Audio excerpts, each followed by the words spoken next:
নমস্কার বন্ধুরা, আজকে রাখি উৎসবের দিন আজকে বাড়িতে কি কি রান্না করছি তো চলুন তা দেখে নিই। আজকে সোমবার যেহেতু পড়েছে ওই জন্য আজকে নিরামিষ থালি আজকে বানিয়েছি। আর ঘরের লোকেরা যেহেতু খাচ্ছে যার জন্য আশা করি অসুবিধা হবে না। প্রথমে রেখেছি হচ্ছে করলা, মিষ্টি কুমড়া, বড়ি দিয়ে তরকারি, এটাকে আমরা ছেচকি বলি। তার সঙ্গে হচ্ছে বিট বাটা, এটা সর্ষের পোস্ত দিয়ে রান্না হয়েছে। এটা আমার বাড়িতে খুব ভালোবাসে সবাই। তারপরে হচ্ছে বেগুনি আপনার, তারপর রেখেছি আলু পোস্ত। নিরামিষের দিনে আমাদের বাড়িতে আলু পোস্ত লাগবেই। মুগ ডালের মধ্যে পনির, গাজর, ক্যাপসিকাম দিয়ে একটা ভেজ ডাল করেছি।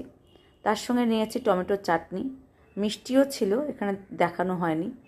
জল তো রাখাই ছিল, তার সঙ্গে দইয়ের লস্যি রেখেছি। এই হচ্ছে পুরো ভেজ রাখি উৎসবের থালি।